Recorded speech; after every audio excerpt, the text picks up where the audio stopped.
সবাইকে জানাচ্ছি সালাম, আসসালামু আলাইকুম ওয়া রাহমাতুল্লাহি ওয়া বারাকাতুহু। অন্যান্য ধর্মের যারা আছেন আমি আপনাদেরকে জানাচ্ছি আদাব এবং নমস্কার। এখানে সব কথা উঠে এসেছে। আজকে আমি নির্দ্বিধায় বলতে পারি আমাদের ছেলেমেয়েরা, আমাদের ছেলেরা যারা কলেজ পড়ুয়া, বিশ্ববিদ্যালয়ে পাশ করে এসে আজকে আমাদের ছেলেরা আমাদের চাকরির পিছনে ঘুরতে হচ্ছে না। আজকে চাকরির জন্য বিভিন্ন দপ্তরে গিয়ে ঘুরতে হচ্ছে না। আজকে আমাদের সরকারের যে প্রাণী সম্পদ বলেন, যুব উন্নয়ন বলেন, সমাজসেবা বলেন, প্রত্যেক ডিপার্টমেন্টে আমাদের সরকারের যে কর্মসূচিগুলো আছে আমাদের গ্রামকে ডেভেলপ করার জন্য, গ্রামকে শহরে পরিণত করার জন্য আজকে আমাদের সকল দপ্তরের যে আমাদের যুগোপযোগী যে সিদ্ধান্তগুলো আছে সেই সিদ্ধান্তগুলো যদি আমাদের যুব সমাজরা আজকে অনুধাবন করছেন এবং এগুলো দিয়ে আজকে আমার দেশ সুন্দরভাবে পরিচালনা হচ্ছে। আজকে আমার যারা ছাত্ররা আছে তারা আজকে লেখাপড়ার পাশাপাশি তারা আজকে খাবারের সাথে সম্পৃক্ত। আজকে আমাদের যারা লেখাপড়া শেষ করে হতাশায় ভুগতে হচ্ছে না, আজকে তারা বিভিন্ন ডেয়ারি ফার্ম করে বিভিন্ন কর্মসংস্থান তৈরি করছে। আমি কয়েকবার আমাদের ইকবাল সাহেবের ফার্মে গেছিলাম, সেখানে গিয়ে খুবই প্লিজড হলাম। ওনার যে সুন্দর ওনার যে ডেয়ারি ফার্ম আছে সেখানে আমি গিয়ে অত্যন্ত পরিচ্ছন্ন সুন্দর মানে খুব একদম গোছালো একটা আমার খামার ছিল। আমি দেখেই খুবই ভালো লাগলো। ওনার খামারে একদিন পরিদর্শনে গেছিলাম। আবু ভাইয়ের এখানে গেছিলাম। আবু ভাইয়ের এখানে মাশাআল্লাহ যে সুন্দর সুন্দর বড় বড় পাটনাইয়া ছাগল আমরা যেগুলো বলি, বিশাল বিশাল আমার খাসিগুলো দেখে আমার খুব ভালো লাগলো। আমিও কিছু খাসি আমি শখে গড়ে আমি এগুলো করছিলাম। আমি কিছু পাটনাইয়া ছাগল আমি নিয়েছিলাম শখের বসে।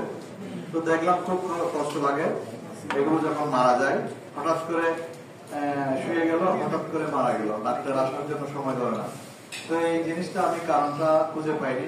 আমাদের তখন যিনি আমাদের এখানে ডাক্তার ছিলেন, আমার প্রাণী সম্পদের এখানে যিনি পরিচর্যার দায়িত্ব ছিলেন, ওনাকে ডাকতে ডাকতে আমার ছাগলটা কয়েকটি ছাগল তাৎক্ষণিক মারা গেল। এই জন্য অনেক কষ্ট লাগে। পোষা জিনিসগুলো যখন মারা যায় তখন আসলে খুবই খারাপ লাগে। তো আমিও একজন কৃষক বলতে পারেন। আমাদের কিছু পৈতৃক সম্পত্তি আছে, সেখানে আমি মাছ চাষের জন্য সেগুলো মাছ চাষ করছি প্রায় 40 কানি মতো। তো আমার এগুলো ভালো লাগে। আমাদের যুবকদের থেকে আমি উদ্বুদ্ধ হয়েছি বিভিন্ন জায়গায় গিয়ে। আমার নেতা আলহাজ ইসলাম সাহেব, ওনাকে দেখলাম উনি মৎস্য করে উনি মাননীয় প্রধানমন্ত্রী থেকে উনি পুরস্কার নিয়েছেন। তো ওনার এখানে বিশাল প্রজেক্ট, আপনারা হয়তো অনেকেই গেছেন দেখছেন। এরকম আমরা লেখাপড়া করে আমাদের আগে ধারণা ছিল আমি মাস্টার ডিগ্রি পাস করেছি, আমি এই জিনিসটা করবো কেন, আমি মাস্টার ডিগ্রি পাস করেছি, আমি ওই জিনিসটা করবো কেন। এখন আমাদের ছেলেদের মেয়েদের মধ্যে আমাদের এই জিনিসটা দূর হয়ে গেছে। আমার লেখাপড়া আমার জানার জন্য, আমার লেখাপড়া আমার শিক্ষার জন্য, আমার লেখাপড়া আমি আমার নিজেকে বিকশিত করার জন্য। যে লেখাপড়া দিয়ে আমি নিজেকে বিকশিত করতে পারবো না, সেই লেখাপড়া করে আমি মাস্টার ডিগ্রি নিয়ে লাভ করি। এখন আমাদের ছেলেদের মেয়েদের চিন্তাধারা হচ্ছে এটাই। আজকে আমাদের ছেলেরা আমাদের মেয়েরা আজকে কোনো কাজে পিছিয়ে নেই। আজকে আপনাদের এই ডেয়ারি ফার্মে অনেক লাভ লস আছে, সেদিকে আমি যাচ্ছি না। আপনারা অনেক কষ্ট করছেন, কিন্তু আপনাদের জন্য আজকে এখানে আমরা সকলে কিছু এখানে আমাদেরকে দুধ দিয়েছে, আমরা দুধ খেয়েছি। এটা আমি যদি পজিটিভ দিক যদি চিন্তা করি তাহলে এখানে হয়তো আমরা লাল চা খেতাম, কিন্তু আমাদের এখানে খামার করছে আমাদের ছেলেরা আমাদের মেয়েরা আজকে এখানে কষ্ট করছেন বিদায় আজকে আমরা অনায়াসে আমরা ভাতের পরে একটু দুধ খেতে পাচ্ছি। আমাদের সকলের মনে আছে, আমাদের যারা মুরব্বী, ছোটদের মনে থাকবে না, যারা 18 বছর 20 বছর তারপরে যারা এজ আছে তারা হয়তো আমাদের মনে পড়ে মেঘ বিটা ছিল একটা আমাদের প্যাকেট জাত হতো। এখানে মেঘ বিটার গাড়ি কখন আসতো আমরা অপেক্ষা করতাম, হয়তো কেউ দুধের প্যাকেটটা পেতাম আর কেউ পেতাম না, সেই অবস্থা হতো। এখন আমাদের ঘর থেকে বের হলে আমাদের ভ্যান গাড়ি করে এখন আমরা দুধ পাচ্ছি, আমাদের বাজারে আমরা দুধ পাচ্ছি, আমাদের বাজারের ফ্রিজ গুলোতে আমাদের পর্যাপ্ত পরিমাণ দুধ আছে। সেগুলো হচ্ছে আমি গর্ব করি আমাদের যুব সমাজরা আজকে এগিয়ে আসছে বলে আজকে আমরা দুধ আমরা খেতে পাচ্ছি, আমরা ডিম খেতে পাচ্ছি।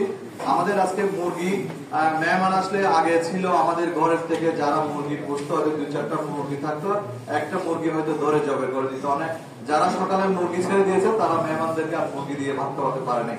মুরগিটাকে দৌড়াতে দৌড়াতে দৌড়াতে সারা বাড়ি কখন মুরগিটাকে ধরবে, কখন মেহমানকে রান্না করে খাওয়াবে। আজকে কি সেই দিন আছে?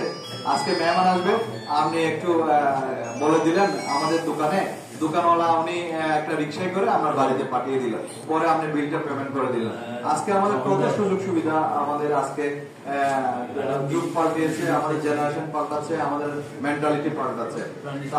আমি যারা আজকে ডেইরি ফার্মের আমাদের ভাইয়েরা আছেন, আপনাদের এটা কোনো দিক দিয়ে ছোট করার বিষয় নয়।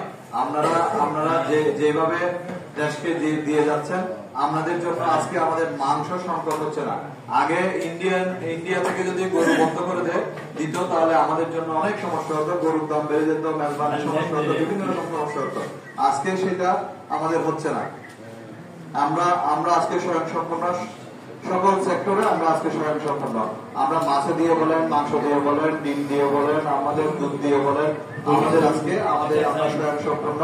আমি আজকে আমার যারা যুবক ভাইয়েরা আছেন, এগুলো যারা ডেইরি ফার্মের সাথে সম্পৃক্ত, আপনাদেরকে আমি স্যালুট জানাই। আপনাদের সহযোগিতায় আমাদের সকলের এই উদ্যোগ গুলাই আরো বড় বড় আমাদের উদ্যোক্তা তৈরি হবে। আমাদের এখানে উদ্যোক্তা তৈরি হলে আমাদের যুব সমাজের কর্মসংস্থান বাড়বে, আমাদের ছেলেরা বেকার থাকবে না। তাই আপনারা যে আমাদের ইকবাল ভাই বলছিলাম প্রশিক্ষণের ব্যাপারে, যে প্রশিক্ষণ গুলো দেয় সেগুলো যদি মনোযোগ সহকারে দিয়ে যদি নিজের কর্মসংস্থান তৈরি করতে পারেন, তাহলে বিদেশের চিন্তা করতে হবে না, চাকরির চিন্তা করতে হবে না। আসুন সকলে মিলে এই সোনার বাংলাদেশ তৈরি করতে আমরা সকলেই কাজ করব। আমরা কৃষিকাজে অবদান রাখবো, আমাদের প্রাণী সম্পদের, আমাদের ডেয়ারি ফার্মে আমরা অবদান রাখবো। আমরা যেটা করি সেটা যদি আমি বড় হতে পারি, বিখ্যাত হতে পারি, তাহলে আমি হবো আইডল। আমি আমার বক্তব্য দীর্ঘায়িত করছি না, হয়তো আমার এই পিরিয়ড শেষ। আপনারা আমাকে ভোট দিয়েছিলেন, ভোট দিয়ে আমাকে জনপ্রিয় প্রতিনিধি বানিয়েছেন। এই পবিত্র চেয়ারের পবিত্রতা আমি রক্ষা করেছি। আমি আপনাদের যে ভোটে আপনারা আমাকে সম্মানিত পবিত্র চেয়ারে বসিয়েছেন, আমি পবিত্রতা রক্ষা করেছি। আগামী আমাদের 21শে মে নির্বাচন হবে, সেখানে আবার আমি ভাইস চেয়ারম্যানের প্রার্থী হয়ে আপনাদের সেবক হিসেবে আপনাদের পাশে থাকতে চাই। যদি আপনারা আমাকে যোগ্য হিসেবে মনে করেন, যদি আমাকে যোগ্য হিসেবে যদি মনে করেন, তাহলে আমাকে আপনারা আবার প্রতিনিধি হিসেবে যদি চেয়ারে বসান, আমি ইনশাআল্লাহ আমি কমিটেড। আমি আপনাদের এই পবিত্র চেয়ারের পবিত্রতা রক্ষা যেভাবে করেছি সেভাবে করবো। আর যদি আমার থেকে মোর কোয়ালিফাইড আসে, বেটার আসে, তাহলে তাকে আপনারা ম্যান্ডেট দিয়ে আপনারা প্রতিনিধি বানাবেন। সে প্রত্যাশায় সুন্দর একটি সোনার বাংলাদেশ সকলে মিলে নির্মাণ করবো। আমরা সকলে সুস্থ থাকবো, ভালো থাকবো, এই আশা ব্যক্ত করে হয়তো আমার আসতে কথা হবে, আর নাই তো আপনাদের সাথে পথে ঘাটে যে কোনো সময় সভা সেমিনারে দেখা হবে। আপনাদের সকলের সুস্থতা ও দীর্ঘায়ু কামনা করে আমি আমার বক্তব্য শেষ করছি। আসসালামু আলাইকুম ওয়া রাহমাতুল্লাহি ওয়া বারাকাতুহু। আমি জুয়েল সাহেবের নাম বলতে ভুলে গেছি, উনি উপস্থিত আছেন। সবাইকে ধন্যবাদ। আসসালামু আলাইকুম ওয়া রাহমাতুল্লাহি ওয়া বারাকাতুহু।